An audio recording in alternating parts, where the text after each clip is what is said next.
इस क्वेश्चन में हमारे पास ये 6 डिफरेंट फिगर्स आप देख सकते हैं और हमें यहाँ पर इंड्यूस्ड करंट की डायरेक्शन फाइंड करनी है। यहाँ पर आप डिफरेंट सिचुएशंस देख सकते हैं।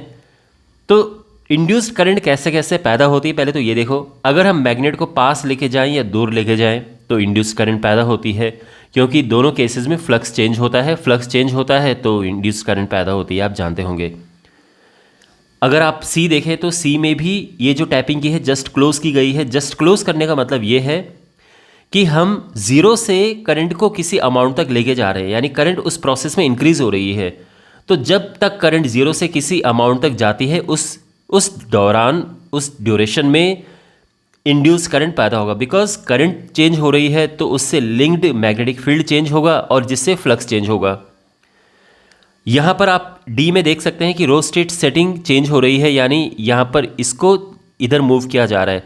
अब ये करंट इंक्रीज कर रहा है या डिक्रीज कर रहा है ये मैं आपको बाद में समझाऊंगा, लेकिन होता दोनों केस में ही करंट चेंज होगा। करंट चेंज होगा तो मैग्नेटिक फील्ड चेंज होगा, जिसकी वजह से magnetic flux linked with this coil will change और इसकी वजह से इसमें इंड्यूस्ड करंट पैदा होगी। और यहाँ पे टैपिंग की जस्ट रिलीज्ड, यानी ये जो करंट इस सॉलिडॉइड में है ये किसी सिग्निफिकेंट अमाउंट से ज़ीरो पर लेके आया जा रहा है। तो यहाँ पे भी करंट की इंटेंसिटी चेंज हो रही है, मैग्नेटिक फील्ड चेंज होगा तो इससे फ्लक्स चेंज होगा और इंड्यूस करंट पैदा होगी। तो यहाँ पर डिफरेंट सिचुएशंस हैं और डिफरेंट सिचुएशन में डिफरेंट तरह से इंड्यूस करंट पैदा की जा रही है और हमें उसकी डायरेक्शन बतानी है। अब इंड्यूस करंट की डायरेक्शन क्या डिसाइड करता है, तो उसके लिए है हमारे पास लेंज लॉ। लेंज लॉ क्या कहता है? ये कहता है कि इंड्यूस करंट की डायरेक्शन ऐसी होगी कि वो अपने प्रोडक्शन के कॉज को अपोज करेगी, यानी जिस वजह से इंड्यूस करंट पैदा होती है उस कॉज को अपोज करती है। ये है लेंज लॉ। अब इस चीज़ को मैं आपको एक एग्जाम्पल के माध्यम से समझाता हूँ। एक ये सर्कुलर लूप है और ये एक मैग्नेट है। इसको हम ये नॉर्थ और ये साउथ मान लेते हैं और ये मैग्नेट इसके पास आ रहा है।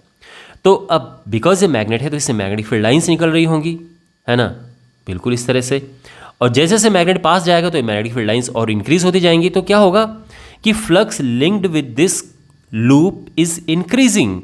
तो बिकॉज मैग्नेटिक फ्लक्स इंक्रीज हो रहा है तो डेफिनेटली इसमें एक इंड्यूस करंट पैदा होगी, क्योंकि जब फ्लक्स चेंज होता है तो इंड्यूस करंट पैदा होती है। अब इसमें क्या है कि इंड्यूस करंट पैदा हो रही है तो लेंज लॉ के अकॉर्डिंग इस इंड्यूस करंट की डायरेक्शन ऐसी होगी कि जो इस मैग्नेट को अपोज करे, यानी मैग्नेट पास आ रहे तो ये चाहेगा कि पास ना आए। अब पास ना आने का मतलब ये है कि रिपल्शन होना चाहिए, और रिपल्शन होने का मतलब है कि इसको अपने आप भी नॉर्थ पोल बनना होगा, यानी ये नॉर्थ पोल बनना चाहेगा। अब नॉर्थ पोल के लिए करंट की डायरेक्शन क्या होती है वो ये समझो। जब भी किसी करंट लूप में करंट की डायरेक्शन एंटी क्लॉकवाइज होती है तो नॉर्थ पोल होता है, और अगर करंट की डायरेक्शन क्लॉकवाइज हो, ये क्लॉकवाइज है, तो ये साउथ पोल होता है। इसको याद रखना बड़ा आसान है। नॉर्थ के अगर आप पॉइंट्स देखेंगे तो नॉर्थ के पॉइंट्स ऐसे जाते हैं और साउथ के पॉइंट्स ऐसे जाते हैं, है ना। तो नॉर्थ पोल, ये नॉर्थ पोल है एंटी क्लॉकवाइज करंट और ये साउथ पोल है क्लॉकवाइज करंट, ठीक है। तो इसमें ये नॉर्थ पोल बनेगा क्योंकि इसने इसको रिपेल करना है, अपोज करना है। ये पास में आ रहे, ये नहीं पास में आने देना चाहता, तो यानी इसमें करंट एंटी क्लॉकवाइज डायरेक्शन में होगी। तो एंटी क्लॉकवाइज ये है। अब देखो ये 3D फिगर है तो कंफ्यूज मत होना, ठीक है। तो इसको थोड़ा सा ऐसा आभास देने के लिए यहाँ पे मैं एक इसकी लाइन ड्रॉ करता हूँ।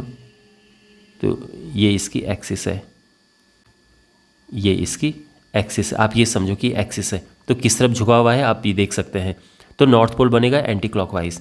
लेकिन अगर ये दूर जा रहा है, अगर ये दूर जाएगा, यानी अब मान लो कि ये दूर जा रहा है तो क्या होगा, तो ये चाहेगा कि दूर ना जाए, क्योंकि दूर जाने से भी तो फ्लक्स चेंज हो रहा है। Magnetic field line, number of lines decrease हो रही हैं, फ्लक्स चेंज हो रहा है। फ्लक्स चेंज हो रहा है तो करंट इंड्यूस करंट पैदा हो रही है। तो ये चाहेगा कि दूर ना जाए, तो इसके लिए इसको क्या बनना पड़ेगा, इसके लिए इसको साउथ पोल बनना पड़ेगा, क्योंकि साउथ पोल बनने से क्या होगा कि ये इसको दूर जाने से रोकेगा, क्योंकि नॉर्थ साउथ अट्रैक्ट करते हैं। तो इस वजह से इसमें करंट की डायरेक्शन क्लॉकवाइज होगी। ये है इसका बेसिक कॉन्सेप्ट। अब केवल मैग्नेट को मूव करने से हम इंड्यूस करंट नहीं पैदा करते, और भी कई तरीके होते हैं, जैसे कि आप डिफरेंट एग्जांपल्स में समझेंगे, है ना। हमें बस पर्पस ये है कि जो ये कॉइल होती है इससे लिंक्ड फ्लक्स को चेंज करना है। ये फ्लक्स चेंज इस तरह से भी होता है कि आप इसके बगल में एक सोलोनॉइड की जो करंट है उसको इंक्रीज डिक्रीज करें, या इसके बगल में कोई करंट लूप है उसको, इसके करंट को इंक्रीज डिक्रीज करें, तो भी इंड्यूस करंट पैदा होती है। अब one by one in situations को लेते हैं। तो सबसे पहले आप ये सिचुएशन देखिए, इसमें ये मैग्नेट पास आ रहा है, और जैसे कि मैं आपको ऑलरेडी एक्सप्लेन कर चुका हूँ कि कोई करंट लूप में अगर क्लॉकवाइज करंट होती है तो एक मैग्नेट के साउथ पोल की तरह काम करता है, और अगर इसमें एंटी क्लॉकवाइज करंट फ्लो होती है तो एक मैग्नेट के नॉर्थ पोल की तरह काम करता है। इवन सिंगल लूप अगर हम देखें तो एक तरफ से नॉर्थ एक तरफ से साउथ होता है। यही लूप जो है, अब इसमें करंट क्लॉकवाइज है, अगर मैं पीछे की तरफ से इसको देखूँ तो उसमें एंटी क्लॉकवाइज होगी और नॉर्थ पोल होगा, तो एक सिंगल करंट लूप भी एक मैग्नेटिक डायपोल का काम करता है। तो यहाँ पर अब देखो, ये मैग्नेट पास आ रहा है, मैग्नेट पास आ रहा है, तो ये हिस्सा चाहेगा कि ये पास ना आए क्योंकि इसकी वजह से इसमें करंट पैदा हो रही है, तो ये वाला हिस्सा साउथ पोल बनेगा। साउथ पोल बनने से क्या होगा कि ये रिपल्शन होगा, रिपल्शन होने से क्या होगा कि ये पास आने से रोकेगा। तो क्योंकि ये पास आने की कोशिश कर रहा है तो इसलिए ये खुद भी साउथ पोल बन जाएगा, जिससे साउथ साउथ रिपेल करे। अब ये साउथ पोल बनेगा, तो साउथ पोल जब बनता है तो करंट क्लॉकवाइज होती है, तो यानी इसमें करंट क्लॉकवाइज ऐसी है, ये क्लॉकवाइज है। और अगर करंट ऐसी होगी तो करंट ऐसी है, फिर ऐसी होगी, ऐसी होगी, ऐसे, तो यानी करंट की डायरेक्शन इसमें है क्यू आर पी क्यू, यानी इसमें करंट की डायरेक्शन है क्यू आर पी क्यू, इस तरह से, ठीक है। तो ये ध्यान रखना, ये हमारा आंसर आ चुका है, इंड्यूस्ड करंट की डायरेक्शन। क्लियर है? तो आई होप ये फर्स्ट वाला आपको समझ आ गया होगा।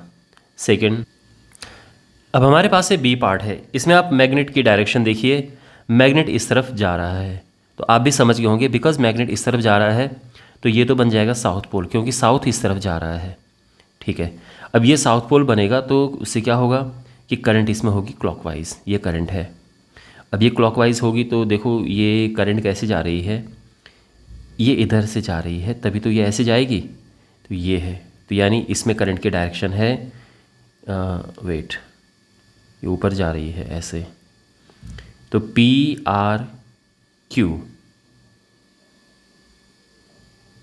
ये करंट की डायरेक्शन, ठीक है, पी आर क्यू, इस तरफ करंट जा रही, फिर ये जाएगी और ये साउथ पोल बनेगा। अच्छा, यहाँ से ये मैग्नेट जो है दूर जा रहा है, तो इधर वाली साइड क्या बनेगी, अब ध्यान से समझिए इस बात को, क्योंकि मैग्नेट दूर जा रहा है तो इधर वाली साइड चाहेगी कि नहीं ये दूर ना जाए, क्योंकि मैंने क्या कहा था, चेंज को अपोज करता है, यानी दूर जा रहे तो दूर भी नहीं जाने देगा, तो ये बनेगा साउथ पोल। अब इधर वाला साउथ पोल है तो इधर वाला बन जाएगा नॉर्थ पोल, है ना, ऑब्वियस सी बात है, ये साउथ है तो नॉर्थ है, और नॉर्थ का मतलब एंटी क्लॉकवाइज, एंटी क्लॉकवाइज यानी ये, तो ये करंट जाएगी ये यानी इस तरफ, और करंट की डायरेक्शन होगी इसमें वाई जेड एक्स, ठीक है। सी पार्ट है, इसमें जो टैपिंग की है उसको जस्ट क्लोज किया गया है। जस्ट क्लोज करने का मतलब ये है कि यहाँ पे जो करंट है वो ज़ीरो से इंक्रीज़ हो रही है, तो ज़ीरो से किसी अमाउंट तक जा रही है, मान लो कि ज़ीरो से ये कोई नंबर आई है, या इवन मैं 1 एम्पियर लिख देता हूँ, यहाँ तक करंट जा रही है। बिकॉज करंट इसमें इंक्रीज़ हो रही है तो ये बगल में जो कॉइल है ये चाहेगी इस चेंज को अपोज करना, तो ये इसकी डायरेक्शन उल्ट इसके ऑपोजिट होगी। तो जब इसमें करंट इंक्रीज़ होती है तो ये करंट ये क्या करता है, इसको अपोज, चेंज को अपोज करने की कोशिश करता है, और इसमें ऑपोजिट डायरेक्शन में करंट फ्लो होगी, वो ये है। तो अगर ये क्लॉकवाइज है तो ये एंटी क्लॉकवाइज है। ये सिंपल कॉन्सेप्ट इसको समझने का है ना। जब इसमें करंट इंक्रीज होगी तो इसमें करंट ये इसको अपोज करेगा, और जब करंट डिक्रीज होती है तो फिर सपोर्ट करता है, बोलता है कि अरे नहीं नहीं नहीं तुम डाई मत होना, मरना मत, है ना, और फिर इसकी करंट की डायरेक्शन साथ साथ होने लगती है। लेकिन अभी बिकॉज ज़ीरो से ऊपर उठ रहा है तो ये इस चेंज को अपोज करेगा और ये ऑपोजिट डायरेक्शन में फ्लो होगी, तो इसमें करंट की direction X Y Z, X Y Z लिखो, एक्स वाई जेड एक्स लिखो, बात एक ही है। तो ये करंट की डायरेक्शन है इसमें। अब डी पार्ट है, तो डी पार्ट में देखो रोस्टेड सेटिंग बीइंग चेंज्ड, ये सेटिंग इस तरह से चेंज हो रही है, यानी ये पॉइंटर इस तरफ जा रहा है, पहली बात तो ये समझना है आपको कि इससे करंट इंक्रीज हो रही है या डिक्रीज हो रही है, ये समझो आप। देखो कभी भी जब हमारे पास इस तरह से एक कोई इसको रियोस्टेट कहो या रोस्टेट कहो, जो भी है, यहाँ पर ये है पॉइंटर। अब देखो मान लो कि करंट फ्लो हो रही है, ये इस तरफ करंट यहाँ से फ्लो होके इधर आ रही है। तो अगर मैं ये जो पॉइंटर है यहाँ से लेके यहाँ पर जाता हूँ, यानी ये नई सिचुएशन यहाँ पर आ रही है, मैं यहाँ पर जाता हूँ, यानी ये मैं लेफ़्ट की ओर स्लाइड करता हूँ ये पॉइंटर को, तो बताओ करंट इसमें इंक्रीज़ होगी या डिक्रीज़ होगी। तो देखो आप खुद समझिए कि जब ये पॉइंटर यहाँ पे आएगा तो अब इस रेजिस्टेंस से होकर बस इतनी ही डिस्टेंस इस करंट को कवर करनी पड़ेगी, और यानी ये करंट अब इंक्रीज़ हो जाएगा क्योंकि अब इसमें रेजिस्टेंस कम है। लेकिन जब आप ये पॉइंटर पीछे करते हो, मान लो कि ये सिचुएशन है, यहाँ पर ये पॉइंटर हमने पीछे कर दिया है, तो अब यहाँ से लेके यहाँ तक इतनी डिस्टेंस इस करंट को कवर करनी पड़ेगी, यानी इतना रेजिस्टेंस इसमें रेजिस्टेंस इंक्रीज़ हो जाएगा और अब जो करंट है वो डिक्रीज़ हो जाएगी। तो ध्यान रखना, ये जो डिस्टेंस करंट को कवर करना पड़ता है ये डिसाइड करता है कि करंट इंक्रीज़ होगी या डिक्रीज़ होगी रियोस्टेट की सेटिंग में। यहाँ पे आप देखें तो ये पॉइंटर इस तरफ जा रहा है, यानी जो रेजिस्टेंस इस करंट को कवर करना पड़ेगा वो डिक्रीज़ हो रहा है, जिसकी वजह से करंट इसमें इंक्रीज़ होगी। तो करंट जो है इसमें इंक्रीज़ हो रही है, ये ध्यान रखना। ओके, और अब बिकॉज करंट इंक्रीज़ हो रही है तो इसके बगल में करंट की डायरेक्शन ऑपोजिट होनी चाहिए, क्योंकि इंक्रीज़ को अपोज करेगा वो। तो यानी इसमें करंट अगर इस तरफ है तो यहाँ पे करंट की डायरेक्शन ये होगी। समझ गए आप? तो इसका आंसर होगा ये इस तरफ है, यानी x z y x, ये है आंसर। ठीक है, यहाँ पे जो टैपिंग की है उसको जस्ट रिलीज़ किया गया है। तो जस्ट रिलीज़ करने का मतलब ये है कि कोई करंट, मान लो कि 1 एम्पियर करंट था और वो अब 0 एम्पियर करंट हो गया है। तो इस प्रोसेस में, इस दौरान जब ये टैपिंग की जस्ट रिलीज़ की गई है तो करंट इसमें डिक्रीज़ हो रही है, और करंट अगर इसमें डिक्रीज़ हो रही है तो ये बगल में जो कॉइल है ये चाहेगा कि देखो करंट की अभी की डायरेक्शन क्या है, क्योंकि आप जानते हैं ये माइनस ये प्लस है तो करंट की डायरेक्शन इस तरफ है। लेकिन ये जो सोलेनॉइड यहाँ पर है, देखो ये अगर इस तरफ है तो ये फिर ऐसे हो जाएगा ना, ये। तो अब बिकॉज जस्ट रिलीज़ किया गया है यानी करंट इसमें डिक्रीज़ हो रही है, तो जो ये सोलेनॉइड है ये इसको सपोर्ट करेगी, ये चाहेगी कि नहीं ये डाई डाउन ना हो करंट, तो ये इसको सपोर्ट करेगा और इसकी डायरेक्शन ये भी साथ साथ हो जाएगी। तो यानी हमारा आंसर है एक्स आर वाई। अगर आपको और डिटेल में थोड़ा ये समझना है तो देखो करंट ऐसे जा रही है, तो यानी ये है कौन सी साइड है, ये है एंटी क्लॉकवाइज करंट होता है नॉर्थ, ये नॉर्थ पोल है। अब ये नॉर्थ पोल है तो अब इसका नॉर्थ पोल डिक्रीज़ हो रहा है। देखो करंट डिक्रीज़ हो रही है ना, तो ये समझो कि नॉर्थ पोल दूर जा रहा है। नॉर्थ पोल दूर जाने का मतलब ये है कि ये चाहेगा, ये जो सोलेनॉइड ये चाहेगा कि नहीं भाई ये दूर ना जाए, ये पास आए, और पास में आने का मतलब ये है कि इसको साउथ पोल बनना पड़ेगा, और ये साउथ पोल बनेगा यानी करंट क्लॉकवाइज होगी। और क्लॉकवाइज करंट मैंने बताया था ना, anti clockwise north pole, clockwise south pole. तो साउथ पोल का मतलब ये है कि करंट क्लॉकवाइज होगी। तो आप देखो अगर आप यहाँ से देख रहे हो इसको,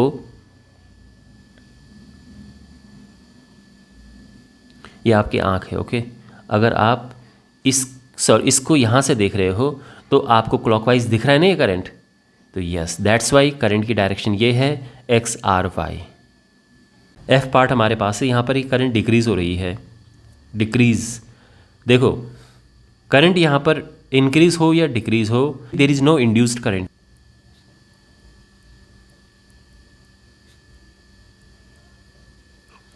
उसका रीज़न ये है कि इंड्यूस्ड करंट होने के लिए फ्लक्स चेंज होना होता है, बट यहाँ पे कोई फ्लक्स का चेंज नहीं है। देखो फ्लक्स चेंज का मतलब क्या है कि अगर ये कोई कॉइल है, इसके अंदर अगर ये 2 मैग्नेटिक फील्ड लाइंस जा रही हैं, ठीक है, और थोड़ी देर बाद यानी मैग्नेट पास में आए तो मैग्नेटिक फील्ड लाइंस इंक्रीज़ हो जाती हैं, 4 बन जाती है, तो ये फ्लक्स चेंज है।